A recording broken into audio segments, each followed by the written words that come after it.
All right, well, welcome to our series on International Women's History Month. I am here joined by Angela and Jessica from Janet's Finest Compotes, and I'm Diana with Point Reyes. Welcome, ladies. How are Oh my you today? gosh, thank you so much. We're Glad so to be excited to here. be here. Great. Well, first, I thought we could maybe just talk a little bit about your story and tell us how you got started and maybe about who is Janet. Yeah, I'll take that. So Janet is our mom. We're sisters. And so almost 30 years ago, she started this business from scratch in our kitchen, in her kitchen. We were teenagers. And she just kind of messing around with different jam flavor combinations, being creative. We were guinea pigs, very fun. And she kind of just hit on a magical combination of berries and jalapeno. It was kind of new and innovative at the time. And before long, she had her own commercial kitchen, which was super exciting. And, kind of grew and grew. But when she retired, she had several hundred independent gift stores that she was supplying. And it was it's always been great just to watch her journey. We happened to be at the right place at the right time when she retired. We were able to take the business from her, and it's been pretty fun to grow it from there. Great. Do you guys want to talk a little bit about what you were doing before that, before you kind of joined your mom in the journey and took it over from her? Hmm. Angela, you want to take that? Sure, yeah. Yeah. Yeah, we both have had careers before, obviously doing running right into compote. So that was really great because we had really different careers. Jessica had experience in business and marketing and product development. And am I saying all that right? Does that sound right? Yeah. I had really varied experience in children's television and banking, just a wide and nonprofit, a wide swath of different things that we've done. And we're both moms. And so at the time, both of our kids were really young. This is in 2017 when our mom was retiring. And she said, if you want the recipes, they're yours. And, it just seemed like this might be a great thing where we could have the mom life, but have control over our work life too. And I mean, that's a joke once you're into like owning a business, you realize how much of a joke that actually is. But Yeah. it is true that we've had a little bit more control over our time and how we use our time. And so that's been really great. But I think that we came in with a lot of different experiences, which has benefited us in a lot of ways, even though we were really novices when it came to owning a food product business Mhm. and figuring out how to get onto grocery shelves. That was very new for us. Mhm. And can you describe a little bit about what the business is like now versus when your mom had it and how you guys have, changed things or evolved over the years? Yeah, actually, it's changed a lot. Like I said, she was supplying many independent gift stores, and then we kind of continued that in 2017 and had great, big, huge plans to get into grocery in 2020. And well, you know how that all turned out. Yeah. Was a massive pivot for us. But in the last year, we've kind of finally gotten to a point where we are in some groceries. We're excited about that, and we're excited about expanding further. What's cool about it is that our mom got to a point where she said, I don't want to grow any further than this because she had a kitchen Mhm. that was a certain size. And anyone who's in food manufacturing understands that there's only so far you can go depending on what your capabilities are. And she was really satisfied with hand labeling every jar and, um, not growing her kitchen any further. And she had a wonderful kitchen staff and it was a great community and lovely. But that was the point where she said, that's as far as I want to go. And Mhm. so for Jessica and I, we have this incentive because we're so inspired by her and you know, she's still our mentor now, even I would say in retirement. We don't ask her to do very much, although she comes out every now and then. But she answers a lot of our questions, and she's always there to talk through things. And that's such a valuable thing for us to be able to, like, on the backside, when we're looking at what our mission is and our values, and talking through who we want to be as a business. That legacy that she started is our push. You know, that's always the thing when things get really hard. It's like, okay, how can we circumvent, how can we move forward, and what does that look like, so that we are continuing to push her legacy forward? Because for us, her recipes are her legacy, and Mhm. to have her see it going into grocery stores, you know, every time it's like, okay, we just got into this store and this is another 125 locations. Like, she's like, oh, Yeah. you know, like blown away. It's Mhm. like, Mom, they love what you made and they love what you did. And Mhm. so for us, that's just a huge incentive to keep moving forward.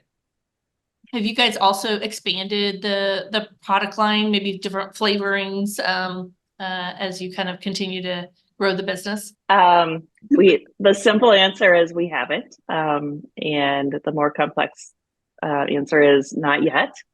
Um, we are really, really focused on staying true to her recipes. Mhm. And like Angela said, she's our rock. That's the reason why we're here and why we're doing this and why it's so meaningful.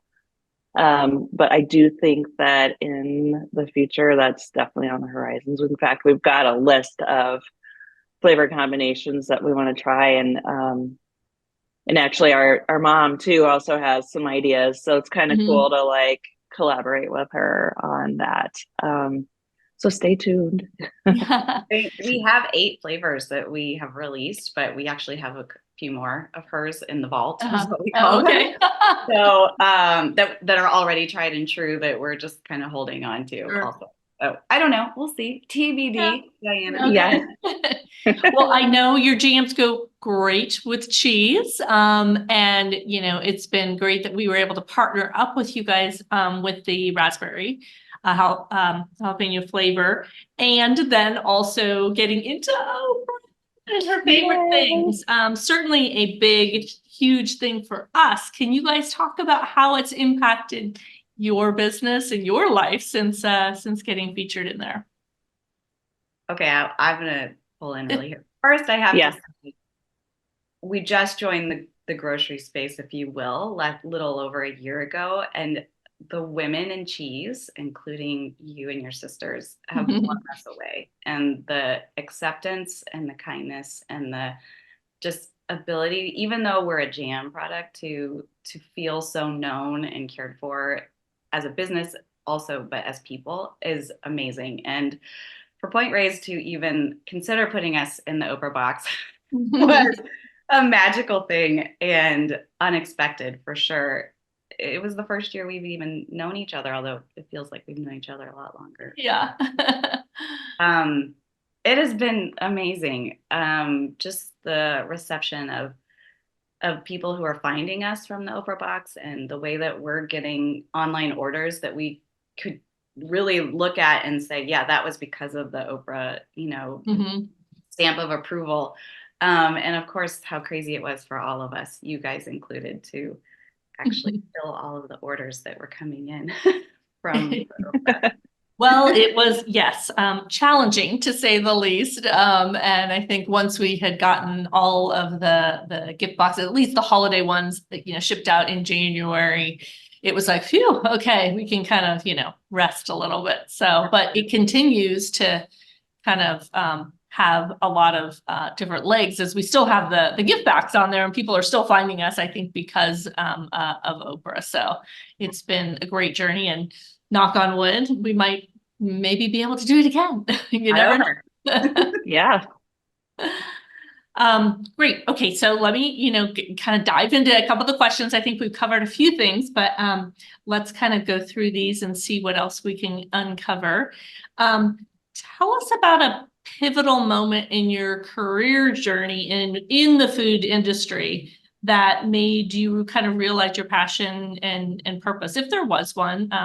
Sounds like certainly, you know, the moments you spent with your mom, probably at a young age, kind of helped to spur that a little bit. But what made you maybe make that final decision? Like, okay, this is something we want to embark on. Yeah, I'll talk about 2020 a little bit more. Like I said, we had big, huge plans, and we all know what happened with the pandemic.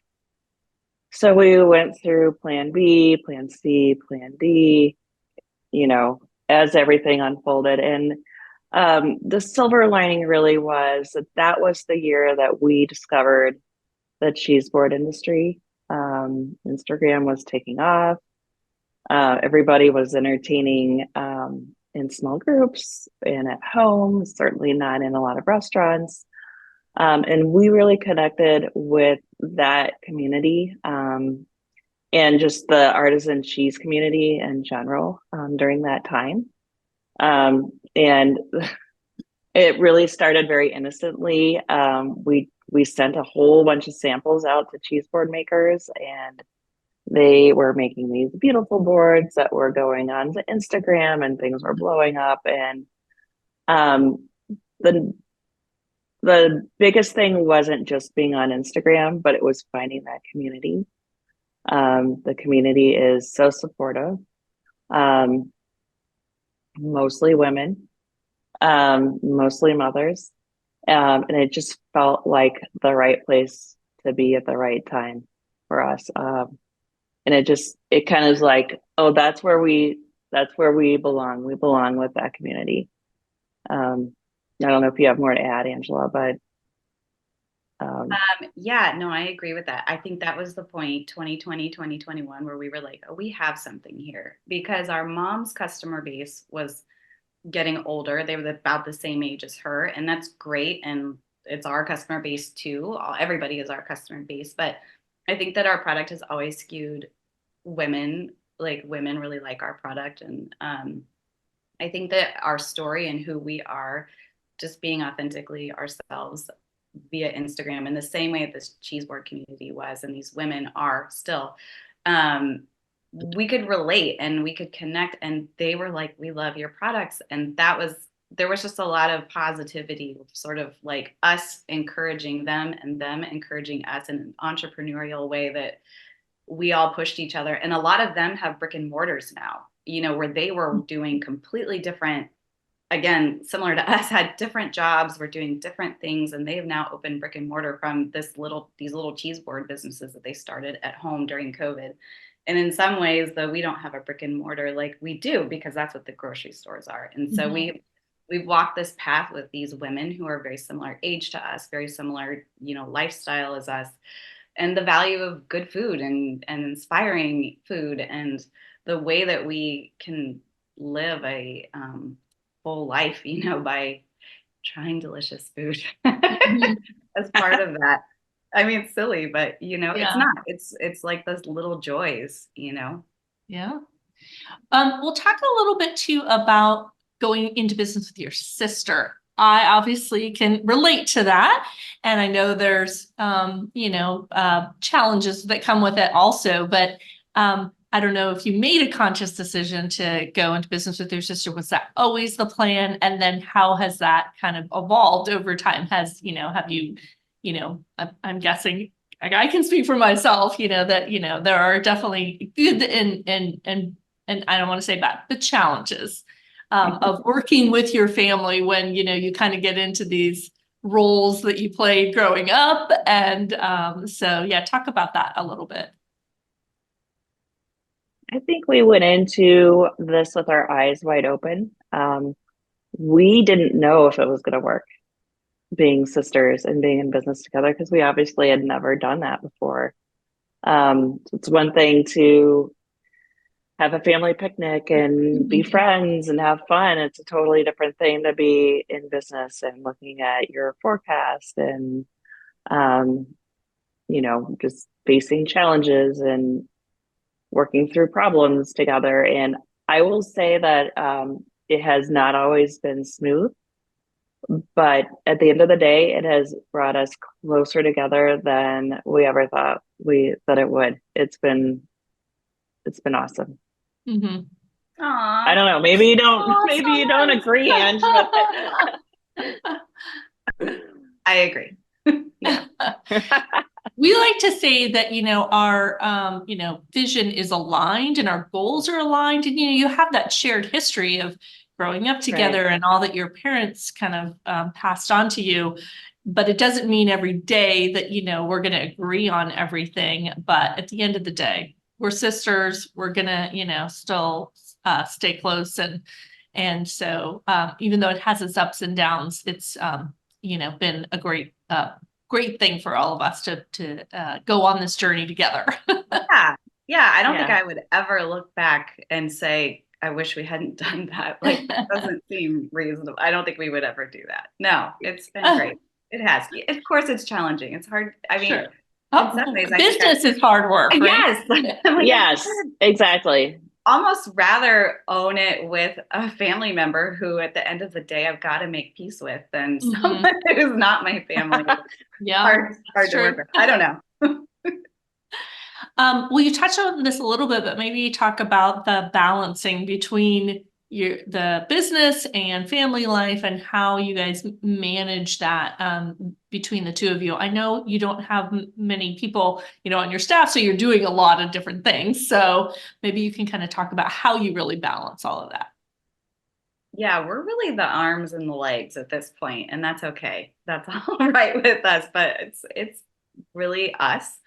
And the good news is we have really different skill sets. So we delineated really quickly on what we were doing. Although we have both been a part of production and operations, we're actually in separate locations. Jessica's in Minneapolis and I'm in Kansas City. So maybe that helps us in some ways. But we both have had production in our city, manufacturing. So we've both done that. There's some things that we've both done, like marketing. I do most of the marketing, but there's some things that Jessica's much better at. So we've made peace with that, and she does those pieces. And she's like you, Diana, does a lot of the financials and keeps us in line, which I'm really grateful for because I think that I am always like, what about this or what about that? And I like to, maybe I need someone who grounds me a little bit, and maybe she needs someone who. And I need somebody to, challenge and push the boundaries. It kind of works between the two of us. Mm-hmm. But that's funny that you would ask that because I think when we were children, those things does not play very well together. We really we didn't have, I don't know, we did play, but it wasn't like we were exactly the same. And nobody would be like, oh, you had a cookie cutter two children who are exactly, I mean, look at us. We don't even Yeah. But it wasn't until we were adults that I think we discovered that that's complementary. And maybe you discovered that with your sisters too, that's okay. Yeah, actually, I mean, for us, since there's three of us, we like to say we're the three legs of the stool. And, that our skill sets are different and we each bring something to the table. There's some overlap sometimes, and that's where I think the challenges can come up. But I think that we all recognize those skill sets and talents in each other where we like I don't necessarily have the, sales skills as much, and Lynn's got that in spades. And same with, the financial. So it does help that I think we all bring something different to the table. Cause I think if we all were the same, that would be even harder, I think. You'd be stepping all over each other's toes more so. Do you feel at this point that you're more, looking towards the mentors to help you or in a position to kind of help back and maybe encourage or support younger women in kind of food and bev industry? Yeah. I think we're doing both. We just had a mentorship with SFA with a wonderful woman who is ahead of us and gave us so much guidance. And we haven't necessarily been an official mentor for anyone, but we're always, if someone DMs us or emails us, or even if we meet them at a show or in some way, and we can tell that if we can provide anything, I guess I would say, if they're asking us questions or there's anything that we can provide, we do. And we offer a lot. And we usually say things like, we aren't experts, but this is what we know thus far.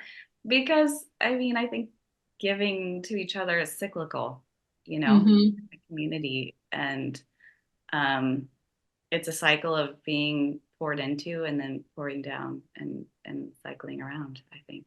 can you share a moment of pride or accomplishment in your career that kind of stands out? I don't know, maybe it'd be Oprah, but if there's anything else that was kind of like, hey, just a pivotal moment that you want to share, that really you were both, proud of, how it came together. I mean, Oprah was certainly Yeah. on the list with Diane. Yes. Well, Yes. it was certainly a big culmination and prideful moment for us as well, given all the years of trying to get something in front of. Well, we've gotten things in front of Oprah, but to actually be considered for the favorite things was a huge accomplishment. I think the other thing, and something that's really not, it's not like we talk about it a lot, because once it happens once and then it's done. But when your product is on your grocery store shelves, like Jessica, I feel like you could relate to that with Kowalski. Yeah, it is like definitely something special to see your product in your grocery store. Like it is like, it's like, wow, how did that happen? Yeah. It's amazing. But the other thing I was going to say is that, there are so many things that need to fall in line for that to happen. It's, from the sales to the trade shows to the production to like fulfillment and making sure the trucks get to the right places at the right time. And, everything in between. There's so many like thousands of details that have to line up for that all to happen. And I think that's obviously been a huge learning for us. And also like a great accomplishment when it does happen, especially, kind of doing things in the first year, you're learning like a ton. So it's pretty cool to finally see it on your own grocery store and just know like how much hard work went into that. Right. Yes. It's those little moments too that, I'm sure when that happened too, and you look around like, wait, oh my gosh, did you guys, did the rest of the people see that here's my product? It's the same thing when, for us, going to a restaurant, hearing about someone in a restaurant in a kind of a far away random place where they actually have named Point Reyes as their, blue cheese on the menu. And it's just like, whoa, this is so cool. Yeah. Super cool. Yeah, that is true. There's a restaurant that has a Janet Sammy. Oh, nice. Shout out to Sisters in Cheese in Iowa. And that was pretty cool too. We were like, what? We're like, Mom, do you know you're a celebrity now? The sandwich named after you. Yeah. That is so cool.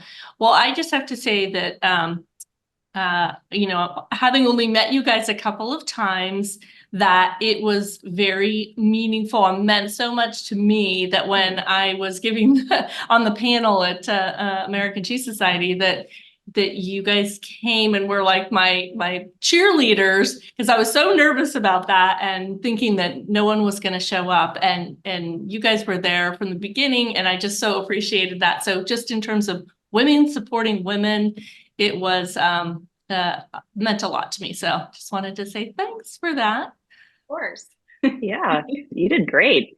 I know. I don't even know what you were nervous I'm about. not on a panel this year. They didn't ask me to come back. So well, they should. It could have been the subject matter too. It was not really super exciting. I think I remember taking notes. I believe we took notes. Oh, thanks. Yeah, for sure. Well, thank you guys so much for doing this today. Really appreciate it. And thanks for, being in our gift pack. And it's been great to get to know you guys over the years. So really appreciate, all that you guys do, and keep making great products. And hopefully I'll see you this summer, at least ACS, if not Fancy Food Show in New York. Yeah, I hope so. Looking forward to know. It. I didn't get to New York either next year, so I'm due to go to New York this summer, I think. That's right. Okay. It's on. For sure. And then Buffalo, New York. I know. New York. Yeah. I just told Jessica I had a dream about Buffalo last night. So there you are. Really? Yes. There you go. And it was beautiful. Great. All right. Well, thanks again, and hope you guys have a great rest of your day. You too. Thank you. Thank you. Okay. Bye. Bye. Bye.